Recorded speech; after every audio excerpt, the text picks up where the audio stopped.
Hello everyone, स्वागत करता हूं आप सभी का आज के इस वीडियो में। जो हम लोग कवर करने वाले हैं हिस्ट्री के काफ़ी महत्वपूर्ण प्रश्न हैं जो कि आपके इस बोर्ड एग्जाम के लिए काफ़ी महत्वपूर्ण होगा।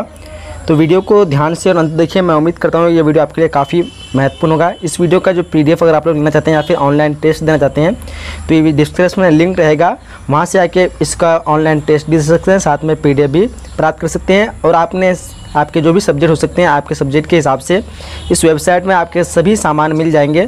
तो वहाँ पे आपको पढ़ाई के लिए कोई भी परेशानी नहीं होगी। तो आप लोग इस वेबसाइट में जरूर विजिट कीजिएगा। वेबसाइट का नाम है boardpareekshha.com या फिर डिस्क्रिप्शन में लिंक रहेगा, उससे आप आसानी से यहाँ पे आ सकते हैं।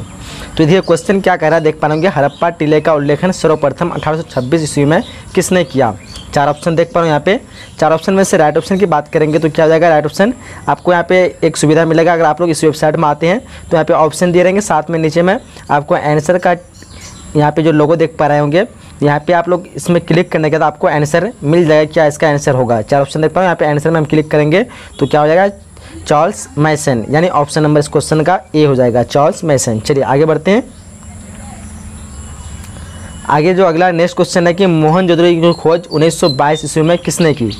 मोहनजोदड़ो की खोज जो है 1922 ईस्वी में किसने की? 4 ऑप्शन देख पा रहे हैं यहाँ पे। तो यहाँ पे राइट ऑप्शन की बात करेंगे तो राइट ऑप्शन क्या होगा?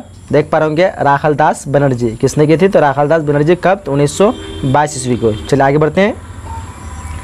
क्वेश्चन नेक्स्ट है कि सिंधु घाटी सभ्यता में हल का प्रमाण जो है मिला है, यानी कहाँ पे मिला है सिंधु घाटी सभ्यता? आप लोग पता होगा कि सिंधु घाटी सभ्यता में जो है हल का प्रमाण मिला। काफ़ी इजी से क्वेश्चन और ये काफ़ी बार रिपीट होते हैं।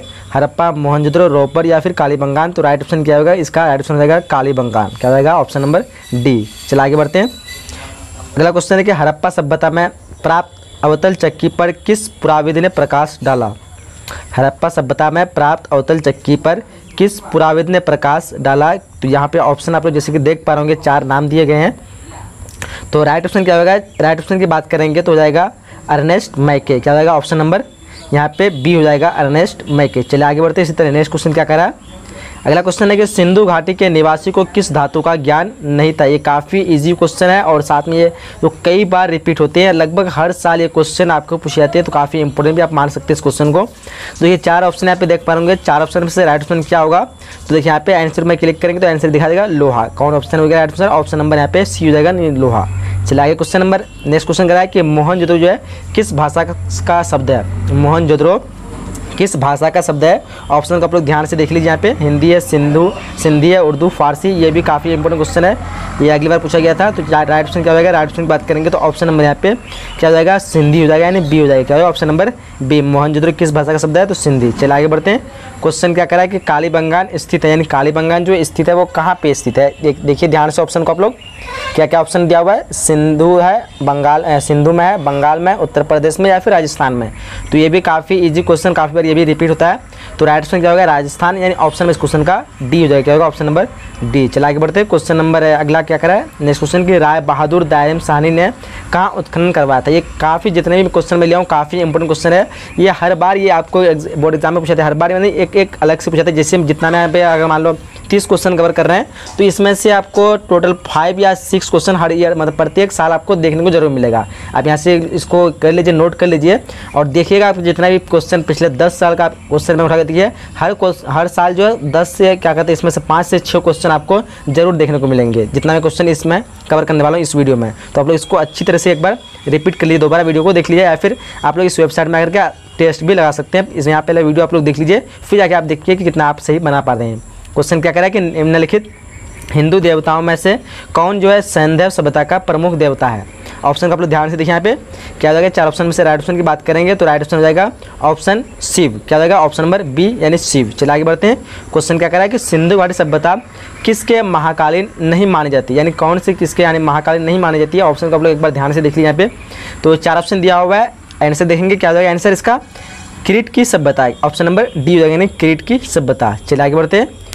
उसका देखिए अगला क्वेश्चन क्या कह रहा है कि हड़प्पा सभ्यता जो है किस युग की सभ्यता है? और ये जो क्वेश्चन काफ़ी इंपॉर्टेंट भी है और ये भी कई बार पूछे जाते हैं, तो इसको भी देख लीजिए आप लोग। क्या कहते हैं यहाँ पे 4 ऑप्शन देख पा रहे होंगे। पूर्व पाषाण युग है, उसके बाद नव पाषाण, उसके बाद लौह युग, कांस्य युग। तो ये जो काफ़ी इजी क्वेश्चन है और काफ़ी रिपीट भी होता है, तो इसको भी इंपॉर्टेंट कर सकते हैं। राइट ऑप्शन नंबर डी हो जाएगा, कांस्य युग। चलिए आगे बढ़ते हैं। क्वेश्चन क्या करा है कि पुरातत्व के अंतर्गत निम्न में से कौन एक नहीं है। यहाँ पे जो है कौन जो है पुरातत्व के अंतर्गत नहीं रखा था है, ये भी इंपॉर्टेंट क्वेश्चन है। तो देख लीजिए ध्यान से आप लोग, 4 ऑप्शन दिए हुए हैं। तो राइट ऑप्शन क्या होगा, ऑप्शन यहाँ पे ए हो जाएगा, यानी साहित्य। चलिए आगे बढ़ते हैं। क्वेश्चन क्या करा है, कोलकाता में एशियाटिक सोसाइटी की स्थापना की, यानी कोलकाता में एशियाटिक सोसाइटी जो है इसकी स्थापना की किसने की थी। ऑप्शन को आप लोग एक बार ध्यान से देख लीजिए, यहाँ पे क्या क्या ऑप्शन दिया हुआ है। तो यहाँ पे राइट ऑप्शन की बात करेंगे तो हो जाएगा आपका William Jones, option number D हो जाएगा, यानी विलियम जॉन्स। चलिए आगे बढ़ते हैं। अगला क्वेश्चन कह रहा है कि हड़प्पा सभ्यता का प्रशासन था, यानी किस प्रकार का प्रशासन था वहाँ पे। तो देखिए ध्यान से आप लोग ऑप्शन को, राइट ऑप्शन क्या होगा, 4 ऑप्शन में से राइट ऑप्शन की बात करेंगे तो ऑप्शन यहाँ पे क्या होगा, नगर पालिका जैसा। क्या होगा, ऑप्शन नगर पालिका जैसा। चलिए आगे बढ़ते हैं। क्वेश्चन क्या कह रहा है कि पहली बार हड़प्पा को किस वर्ष उत्खनन किया गया, यानी पहली बार जो हड़प्पा को उत्खनन किया गया, उन्हें उसका खोजा गया था, उसके जो प्रमाण मिले थे वो कौन से वर्ष थे पहला। तो यहाँ पे काफ़ी ईजी क्वेश्चन है, ये भी काफ़ी बार पूछे भी जाते हैं। तो देखिए ऐसे होता है ईजी क्या, अगर आप लोग जिस क्वेश्चन को अधिक पढ़ते हो वो आपको ईजी लगता है, लेकिन ये जो है इसलिए ईजी लगता है क्योंकि ये कई बार पूछे जा चुके हैं। तो जो क्वेश्चन अधिक बार पूछे जाते तो इंसान को लगता है कि ये बहुत ईजी है, तो इसलिए हमको भी लगता है कि एक बहुत ईजी है, क्योंकि बहुत बार हमने इस क्वेश्चन को रिपीट होते हुए देख लिया है। देखिएगा राइट ऑप्शन क्या होगा, ऑप्शन इसका हो जाएगा 1921, यानी ऑप्शन नंबर ए हो जाएगा। चलिए आगे बढ़ते हैं। क्वेश्चन कह रहा है कि सिंधु सभ्यता में गोदीपारा जो है कहाँ से मिलता है। सिंधु सभ्यता में जो गोदीपारा जो कहाँ से मिलता है, एक यहाँ पे 4 ऑप्शन जो दिया हुआ है, इनमें से कौन ऑप्शन राइट होगा, एक बार अच्छी तरह से आप लोग ऑप्शन को देख लीजिए ध्यान से। क्या हो जाएगा, राइट ऑप्शन ऑप्शन लोथल हो जाएगा, ऑप्शन नंबर डी। चलिए आगे बढ़ते हैं। क्वेश्चन कह रहा है कि सिंधु सभ्यता में नृत्य करती हुई लड़की की मूर्ति कहाँ से मिली, यानी नृत्य मतलब डांस करती हुई जो लड़की थी वो उसकी मूर्ति जो कहाँ किस स्थल से मिली थी। ऑप्शन को आप लोग अच्छी तरह से एक बार देख लीजिए, पढ़ लीजिए यहाँ पे। तो क्या हो जाएगा, राइट ऑप्शन राइट की हो जाएगा मोहनजोदड़ो, यानी ऑप्शन नंबर यहाँ पे सी हो जाएगा। चलिए आगे बढ़ते हैं। क्वेश्चन कह रहे हैं मोहनजोदड़ो जो किस नदी के किनारे स्थित है। ये भी इंपॉर्टेंट क्वेश्चन है, बट इससे ज़्यादा इंपॉर्टेंट ये क्वेश्चन है कि हड़प्पा किस नदी के किनारे स्थित है। तो इन दोनों क्वेश्चन में काफ़ी लोग कन्फ्यूज हो जाते हैं, तो आप लोग कन्फ्यूज नहीं होना है, एक बार आप लोग समझ लिए। मोहनजोदड़ो जो किस नदी के किनारे स्थित है, तो वह सिंधु नदी के किनारे, यानी ऑप्शन नंबर इस क्वेश्चन का डी हो जाएगा। बट हड़प्पा जो वो रावी नदी के किनारे स्थित है। काफ़ी लोग हड़प्पा को सिंधु नदी के किनारे मतलब उससे कन्फ्यूज होता है कि हड़प्पा जो है सिंधु नदी के किनारे स्थित है, तो आप लोग कन्फ्यूज नहीं होना है। मोहनजोदड़ो जो है सिंधु नदी के किनारे स्थित है, बाकी हड़प्पा कहाँ है, तो रावी नदी के किनारे स्थित है। तो इसमें काफ़ी बार मुझे कमेंट भी मिलता है, इसमें जो वीडियो बनाए थे पहले से ऑलरेडी बना हुआ है, तो काफ़ी लोग कमेंट करते हैं कि मोहनजोदड़ो क्या कहते हैं, हड़प्पा जो वो सिंधु की नदी किनारे या रावी के किनारे नहीं है। तो आप लोग एक बार अच्छी तरह से उसका अध्ययन कर लीजिए, बाद में आपको समझ में आ जाएगा। क्योंकि सिंधु घाटी की सभ्यता हड़प्पा को कहा जाता है, शायद इसलिए भी लोगों को कहना है कि शायद सिंधु घाटी की सभ्यता कहा जाता है, तो हो सकता है कि हड़प्पा सिंधु नदी के किनारे होगा। तो नहीं, ऐसा बात नहीं है। हड़प्पा जो रावी नदी के किनारे, मोहनजोदड़ो सिंधु नदी के किनारे। तो ये चीज़ आप लोग कन्फ्यूज को दूर कर लीजिए। क्वेश्चन अगला कह रहा है हड़प्पा सभ्यता भारत की जो किस भाग में विकसित हुई थी। ऑप्शन के पहले अच्छी तरह से आप लोग देख लीजिए। तो क्या हो जाएगा, राइट ऑप्शन हो जाएगा इसका पश्चिमी उत्तर। क्या हो जाएगा, ऑप्शन नंबर सी पश्चिमी उत्तर। चलिए आगे बढ़ते हैं। क्वेश्चन कह रहा है लोथल जो किस नदी के किनारे स्थित है। लोथल किस नदी के किनारे स्थित है, ऑप्शन को देख लीजिए। क्या ऑप्शन हो जाएगा राइट ऑप्शन, तो राइट ऑप्शन हो जाएगा ऑप्शन सी, यानी भोगवा। क्या हो जाएगा, ऑप्शन नंबर सी। चलिए आगे बढ़ते हैं। क्वेश्चन कह रहा है राखालदास बनर्जी को मोहनजोदड़ो का अवशेष किस वर्ष मिले। काफ़ी ये भी इंपॉर्टेंट क्वेश्चन है, तो एक बार हम लोग शायद रिपीट भी कर चुके हैं ऊपर में। तो राखालदास बनर्जी को मोहनजोदड़ो का अवशेष जो मिले किस वर्ष मिले, तो वो मिले थे 1922 ईस्वी को, यानी ऑप्शन नंबर इस क्वेश्चन का सी हो जाएगा। आगे बढ़ते हैं। क्वेश्चन क्या कह रहा है सिंधु घाटी सभ्यता में विशाल स्नानागार के अवशेष जो है कहाँ मिले। सिंधु घाटी सभ्यता में विशाल स्नानागार के अवशेष कहाँ मिले, अच्छी तरह से आप लोग ऑप्शन को देख लीजिए यहाँ पे। तो राइट ऑप्शन क्या होगा, राइट ऑप्शन की बात करें तो हो जाएगा मोहनजोदड़ो। क्या जाएगा, ऑप्शन नंबर बी मोहनजोदड़ो। चलिए आगे बढ़ते हैं। क्वेश्चन करा कि सिंधु घाटी सभ्यता की जुर्मा राजधानी कहाँ थी। सिंधु घाटी सभ्यता की जुर्मा राजधानी कहाँ थी, देखिए अच्छी तरह से ऑप्शन को। तो यहाँ पे राइट ऑप्शन की बात करेंगे तो यह हड़प्पा मोहनजोदड़ो। क्या होगा, option number C Harappa Mohenjodaro. चलिए आगे बढ़ते हैं। क्वेश्चन करा हड़प्पा किस नदी के किनारे स्थित है, तो एक बार अच्छी तरह से आप लोग ये बता दिया आपको शुरू में ही। तो क्या हो जाएगा यहाँ पे आप लोग कन्फ्यूजन नहीं होगा कि क्या हो जाएगा, रावी नदी के किनारे, ऑप्शन नंबर इस क्वेश्चन का डी हो जाएगा। चलिए आगे बढ़ते हैं। क्वेश्चन करा कि सिंधु घाटी सभ्यता में विशाल स्नानागार के अवशेष जो है कहाँ से प्राप्त हुए। ऑप्शन को देख लीजिए आप लोग। तो क्या हो जाएगा, 4 ऑप्शन में से राइट ऑप्शन की बात करेंगे तो राइट ऑप्शन होगा ऑप्शन नंबर यहाँ पे बी हो जाएगा, यानी मोहनजोदड़ो। चलिए आगे बढ़ते हैं। क्वेश्चन करा कि फूट डालकर विजय प्राप्त करने का कार्य सर्वप्रथम किस राजा ने किया। तो यहाँ पे 4 ऑप्शन जैसे आप लोग देख पा रहे होंगे। इससे पहले आप लोग को और एक चीज़ बता दें, ये क्वेश्चन मैं जितने भी कवर करूँगा तो ये काफ़ी मोस्ट इंपोर्टेंट क्वेश्चन होगा। तो इस वीडियो को एक बार जरूर दोबारा देख लीजिएगा और अपने दोस्तों को एक बार शेयर कर दीजिए ताकि उसको भी फ़ायदा हो सके। ये जो प्रति वर्ष आपको इसमें जितने भी क्वेश्चन करूँगा 5 से 6 क्वेश्चन जरूर देखने को मिलेंगे। आप लोग क्वेश्चन बैंक उठा कर देख लीजिए और इस क्वेश्चन को देख लीजिएगा, आपको बहुत सारे क्वेश्चन जो आपके एग्जाम में देखने को मिलेंगे। तो यहाँ चलिए फर्स्ट क्वेश्चन का आंसर क्या हो जाएगा। तो इसके लिए आप अगर टेस्ट देंगे वेबसाइट में आकर के, तो यहाँ पे आंसर जो बटन दिया हुआ है इसमें क्लिक करेंगे तो आपको आंसर दिखा देगा। तो आप लोग यहाँ से आपका रिवीजन भी जो है कितने क्वेश्चन आपसे बन पाते हैं। तो ये फर्स्ट का राइट आंसर की बात करें तो क्या हो जाएगा, राइट आंसर हो जाएगा अजात शत्रु, यानी ऑप्शन नंबर ए इसका राइट हो जाएगा। चलिए आगे बढ़ते हैं। आगे क्वेश्चन है कि जीवक वैद्य किस वंश के काल में था। जीवक वैद्य जो है वो किस वंश के काल में था। एक बार आप लोग अच्छी तरह से ऑप्शन को यहाँ पे देख लीजिए, 4 ऑप्शन दिया हुआ आपके सामने में। तो क्या जाएगा राइट ऑप्शन, राइट ऑप्शन जाएगा इसका हर्यक, यानी ऑप्शन नंबर सी। चलिए आगे बढ़ते हैं। उसके नेक्स्ट क्वेश्चन है कि अपने स्वयं के खर्चे से सुदर्शन झील की मरम्मत जो है किसने कराई। अपने स्वयं जो है खुद के खर्चे से सुदर्शन झील की मरम्मत किसने कराई। 4 ऑप्शन इसे आप लोग यहाँ पे देख पा रहे होंगे। अशोक है, कनिष्क है, रुद्रदमन है और स्कंदगुप्त। ये भी काफ़ी इंपोर्टेंट क्वेश्चन है। तो राइट ऑप्शन क्या होगा, रुद्रदमन, यानी ऑप्शन नंबर सी। चलिए आगे बढ़ते हैं। अगला क्वेश्चन है पाटलिपुत्र नगर की स्थापना उदयन ने किस नदी के संगम पर की। तो यहाँ पे 4 ऑप्शन आप लोग को ध्यान से देखना है और एक बार आप लोग अपने से सोचना है कि क्या इसका आंसर सही होगा। तो यहाँ पे राइट ऑप्शन की बात करेंगे तो राइट ऑप्शन क्या होगा, इनमें से सभी।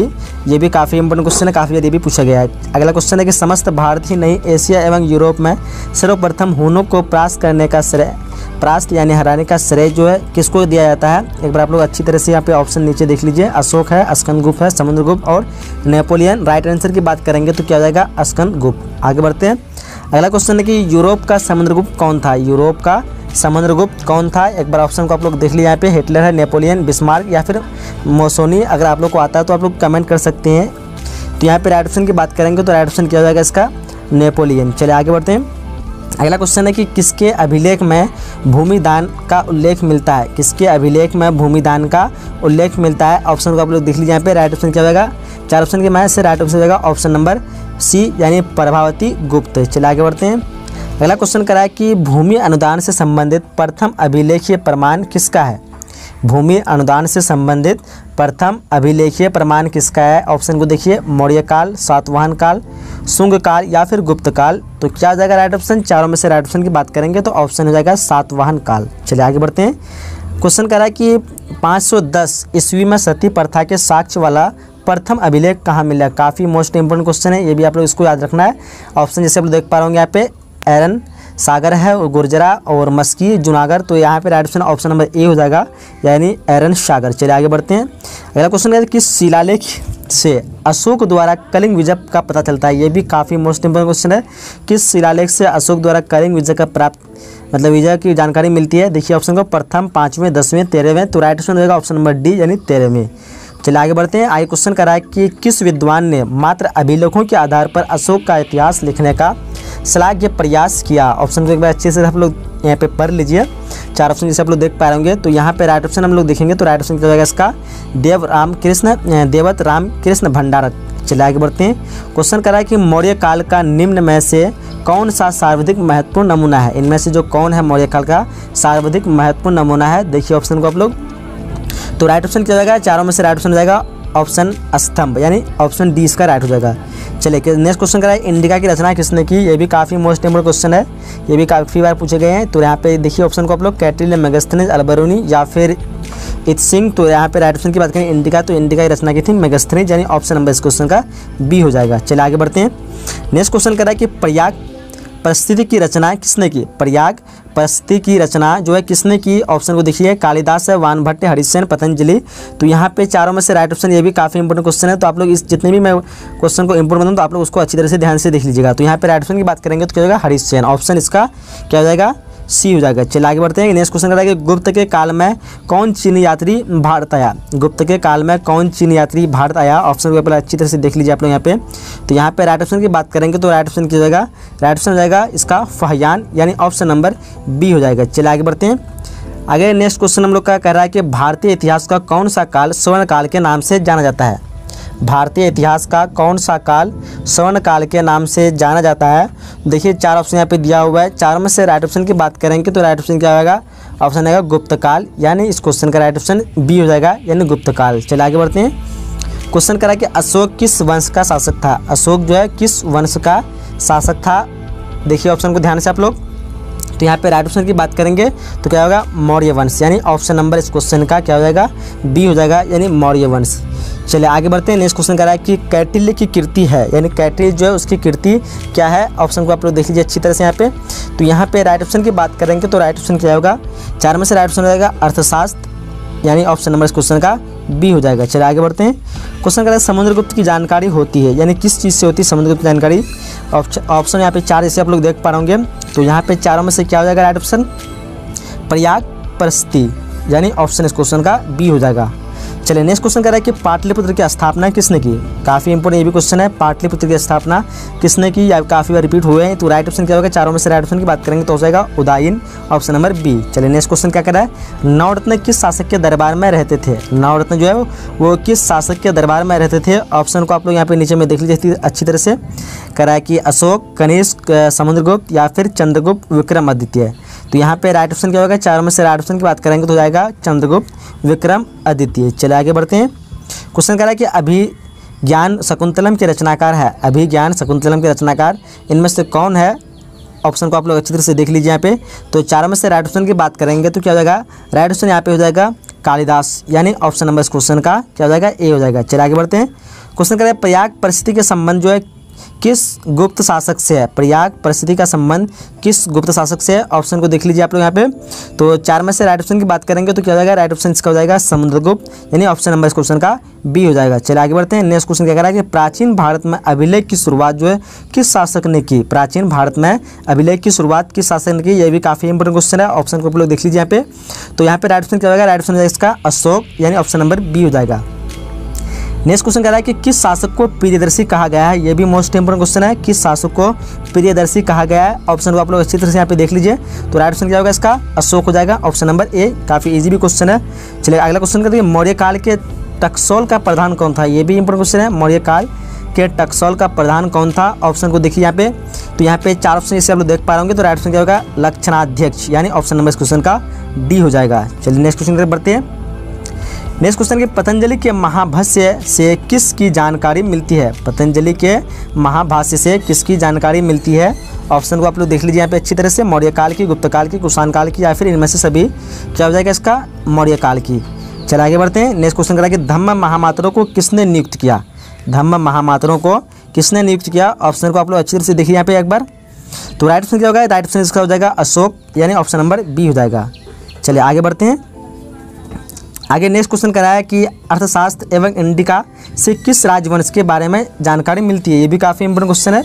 अर्थशास्त्र एवं इंडिका से किस राजवंश की जानकारी मिलती है। तो राइट ऑप्शन क्या होगा इसका आंसर, मौर्य वंश, यानी ऑप्शन नंबर ए हो जाएगा इसका। नेक्स्ट क्वेश्चन करा है कि एल्लोरा में कैलाश मंदिर किस राजवंश ने निर्मित कराया। देखिए ऑप्शन को, ये भी इंपोर्टेंट क्वेश्चन है। तो यहाँ पे 4 ऑप्शन में से राइट ऑप्शन क्या हो जाएगा, 4 ऑप्शन देख पा रहे होंगे आप लोग। तो राष्ट्रकूट इसका राइट ऑप्शन होगा ऑप्शन नंबर डी। चलिए आगे बढ़ते हैं। क्वेश्चन कर रहा है कि 16 महाजनपदों में सबसे शक्तिशाली महाजनपद कौन सा था। 16 महाजनपदों में से सबसे शक्तिशाली महाजनपद था वो मगध था। काफ़ी इंपोर्टेंट क्वेश्चन है, काफ़ी बार ये भी रिपीट हुआ क्वेश्चन है। ऑप्शन इस क्वेश्चन का ए हो जाएगा। चलिए नेक्स्ट क्वेश्चन बढ़ते हैं। क्वेश्चन कर रहा है पुराणों की संख्या कितनी है। पुराणों की संख्या जो है कितनी है, ये भी मोस्ट इंपोर्टेंट क्वेश्चन है। ये भी काफ़ी बार रिपीट हुए हैं। तो मैं जितने भी क्वेश्चन कर रहा हूँ काफ़ी मोस्ट इंपोर्टेंट, तो एक बार इस वीडियो को दोबारा जरूर देखिएगा। और इसका PDF लेना चाहते हो तो डिस्क्रिप्शन जो लिंक है उसमें जाकर के आप लोग एक बार रिविजन जरूर कीजिए ताकि इससे आपका प्रैक्टिस हो सके। तो यहाँ पे 4 ऑप्शन जैसे आप लोग देख पा रहे होंगे। तो काफ़ी इजी क्वेश्चन है। मैं चाहता हूँ कि इसका आंसर आप लोग कमेंट बॉक्स में बताइए। तो कमेंट बॉक्स में बताइए इसका आंसर क्या होगा, फिर मैं आप लोग को बता दूंगा अगले वीडियो में कौन कौन इसका आंसर सही दे पाए हैं। चलिए अगला क्वेश्चन है कि अर्थशास्त्र के लेखक कौन है। देखिए यहाँ पे 4 ऑप्शन दिए हुए हैं। ये भी काफ़ी इजी क्वेश्चन है। तो यहाँ पे राइट ऑप्शन की बात करेंगे तो क्या जाएगा, कौटिल्य, यानी जिसको चाणक्य कहते हैं। अगला क्वेश्चन क्या कह रहा है कि वज्जी को सामाजिक ग्रंथों में कहा गया है। वज्जी को जो सामाजिक ग्रंथ में क्या कहा गया है, एक बार अच्छी तरह से आप लोग ऑप्शन को देख लीजिए। तो राइट ऑप्शन की बात करेंगे तो क्या जाएगा इसका राइट ऑप्शन यहाँ पे हो जाएगा गणतंत्र, यानी ऑप्शन नंबर बी हो जाएगा। चलिए अगला क्वेश्चन है जनपद शब्द का शाब्दिक अर्थ है। जनपद शब्द का शाब्दिक अर्थ क्या है। तो एक बार अच्छी तरह से आप लोग ऑप्शन को देख लीजिए। तो राइट ऑप्शन की बात करेंगे तो क्या होगा, जहाँ लोग अपना घर बनाते हैं उसी को हम लोग क्या कहते हैं, जनपद कहते हैं, जिसका शाब्दिक अर्थ होता है। क्वेश्चन नेक्स्ट है कि पंच चिन्ह वाले सिक्के बने होते थे। पंच चिन्ह वाले जो सिक्के होते हैं वो किस चीज़ के बने होते थे। ऑप्शन को देखिए यहाँ पे एक बार। क्या हो जाएगा इसका आंसर बी और सी, यानी क्या हो जाएगा इसका आंसर बी में चांदी है और सी में क्या है तांबे के, चांदी और तांबे के। चलिए आगे बढ़ते हैं। क्वेश्चन कर रहा है पाटलिपुत्र नगर की स्थापना की गई थी। पाटलिपुत्र नगर की स्थापना की गई थी, वो कब की गई थी, एक बार अच्छी तरह से ऑप्शन को देख लीजिए यहाँ पे। तो राइट ऑप्शन की बात करें क्या हो जाएगा इसका, उदय भद्र द्वारा। किसके द्वारा, तो उदय भद्र द्वारा। ऑप्शन नंबर क्वेश्चन का क्या हो जाएगा यहाँ पे सी हो जाएगा। चलिए क्वेश्चन अगला क्वेश्चन है कि तक्षशिला विश्वविद्यालय कहाँ स्थित था। ऑप्शन देखिए काफ़ी इंपॉर्टेंट क्वेश्चन हो सकता है, लेकिन ये क्वेश्चन का आंसर काफ़ी, मैं एक बार कम्युनिटी पोस्ट में किया तो काफ़ी लोग गलत बताए थे। आंसर इसका हो जाएगा पाकिस्तान, जो कि अभी पाकिस्तान में पड़ता है। क्वेश्चन अगला है फहियान किसके शासनकाल में भारत आया था। फहियान जो है किसके शासनकाल में भारत आया था, ये भी इंपॉर्टेंट क्वेश्चन है। तो राइट आंसर क्या होगा इसका, चंद्रगुप्त द्वितीय। नेक्स्ट क्वेश्चन कर रहा है कि भारत का नेपोलियन जो है किस शासक को कहा जाता है। भारत का नेपोलियन किस शासक को कहा जाता है, ये भी मोस्ट इंपोर्टेंट क्वेश्चन है। तो देखिए इसका राइट ऑप्शन की बात करेंगे तो क्या हो जाएगा, इसका राइट आंसर समुद्रगुप्त हो जाएगा, यानी ऑप्शन में इस क्वेश्चन का बी हो जाएगा। कह रहा है कि महाभारत के आदि पर्व के किस अध्याय में भीष्म द्वारा 8 प्रकार के विवाहों का वर्णन किया गया है। महाभारत के आदि पर्व के किस अध्याय में भीष्म द्वारा 8 प्रकार के विवाह का वर्णन किया गया है। काफ़ी इंपॉर्टेंट क्वेश्चन है। देखिए 4 ऑप्शन यहाँ पे दिया हुआ है। तो राइट ऑप्शन की बात करेंगे तो क्या हो जाएगा, right option option number C हो जाएगा, 102 में क्या हो जाएगा, ऑप्शन नंबर सी। चलिए आगे बढ़ते हैं नेक्स्ट क्वेश्चन की तरफ। नेक्स्ट क्वेश्चन है कि अम्बा अम्बालिका किसकी पत्नी थी। अम्बा अम्बालिका किसकी पत्नियां थी। तो देखिए यहाँ पे ध्यान से 4 ऑप्शन दिए हुए आपके सामने। तो राइट ऑप्शन की क्या हो जाएगा, राइट ऑप्शन में ये बात करेंगे तो यहाँ पे राइट ऑप्शन हो जाएगा ऑप्शन नंबर बी हो जाएगा, यानी विचित्र वीरी। क्या हो जाएगा, ऑप्शन नंबर बी। यहाँ पे आप लोग टेस्ट देंगे तो यहाँ पे जो आंसर का बटन दिया हुआ है आप लोग इसमें क्लिक करेंगे तो आपको आंसर शो कर देगा, तो आप लोग वहाँ से आप जान पाएंगे और डायरेक्ट आंसर नहीं रहेगा, ताकि इससे आपका टेस्ट हो सके कि कितने क्वेश्चन आपसे बन पाते हैं। देखिए अगला क्वेश्चन है कि महर्षि व्यास द्वारा उत्पन्न संतान थी। महर्षि व्यास द्वारा उत्पन्न संतान थी, यानी कौन थे इनमें चारों में से। ऑप्शन को एक बार अच्छी तरह से आप लोग देख लीजिए। तो यहाँ पे राइट ऑप्शन की बात करेंगे तो राइट ऑप्शन क्या होगा, ऑप्शन डी हो जाएगा, ये सभी जो है महर्षि व्यास द्वारा उत्पन्न संतान थी। आगे नेक्स्ट क्वेश्चन कह रहा है कि घटोत्कच किसका पुत्र था। घटोत्कच जो था ये किसका पुत्र था। ऑप्शन देखिए युधिष्ठिर है, अर्जुन है, दुर्योधन है, भीम है। तो यहाँ पे चारों में से कौन होगा, आप लोग ऑप्शन को अच्छी तरह से एक बार देख लीजिए। तो यहाँ पे चारों में से राइट ऑप्शन की बात करेंगे तो राइट ऑप्शन क्या होगा, ऑप्शन नंबर यहाँ पे डी हो जाएगा, यानी भीम। चलिए आगे बढ़ते हैं। अगला क्वेश्चन कि भीम ने हिडिंबा के साथ जो है कौन सा विवाह संपन्न किया, यानी पूरा किया। भीम जो है हिडिंबा के साथ विवाह जो किया था, विवाह बहुत जो है इन चारों में से ऑप्शन में से कौन सा विवाह होगा, आप लोग देख पा रहे होंगे। आर्षवी है, उसके बाद गंधर्व है, राक्षस या देव। तो यहाँ पे राइट ऑप्शन की बात करेंगे तो क्या हो जाएगा, बी हो जाएगा, यानी गंधर्व। भीम ने हिडिंबा के साथ कौन सा विवाह संपन्न किया, तो गंधर्व। चलिए आगे बढ़ते हैं। नेक्स्ट क्वेश्चन करा कि द्रौपदी जो किसकी पत्नी थी। द्रौपदी जो थी वो किसकी पत्नी थी। ऑप्शन देखिए अर्जुन है, उसके बाद नकुल है, सहदेव है, इनमें से सभी। तो ऑप्शन क्या हो जाएगा यहाँ पे, चारों में से राइट ऑप्शन की बात करें तो ऑप्शन डी हो जाएगा, यानी इनमें से सभी। द्रौपदी जो है इनमें से सभी की पत्नी थी। आप लोग पढ़ेंगे तो आप लोग को पता होगा, ये भी काफ़ी इंपॉर्टेंट क्वेश्चन है।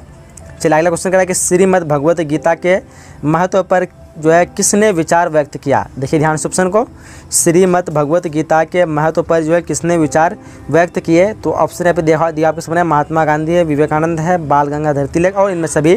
तो यहाँ पे राइट ऑप्शन हो जाएगा ऑप्शन नंबर डी होना चाहिए, इनमें से सभी। चलिए आगे बढ़ते हैं। क्वेश्चन करा कि महाभारत का युद्ध जो कुरुक्षेत्र के मैदान में कितने दिन चला। काफ़ी ईजी क्वेश्चन है और काफ़ी बार ये पूछा भी है, रिपीट क्वेश्चन है ये। तो देखिए यहाँ पे 10 दिन दिया हुआ, 12 दिन, 18 दिन या फिर 20 दिन। तो राइट ऑप्शन हो जाएगा 18 दिन, यानी ऑप्शन नंबर सी हो जाएगा। क्या होगा, ऑप्शन नंबर सी। चलिए आगे बढ़ते हैं।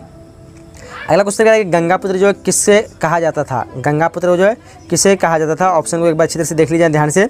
तो यहाँ पे राइट ऑप्शन की बात करेंगे चारों में से, तो राइट ऑप्शन क्या हो जाएगा, ऑप्शन नंबर सी हो जाएगा, यानी भीष्म को गंगापुत्र कहा जाता था। किसे कहा जाता था, तो भीष्म को। चलिए आगे बढ़ते हैं।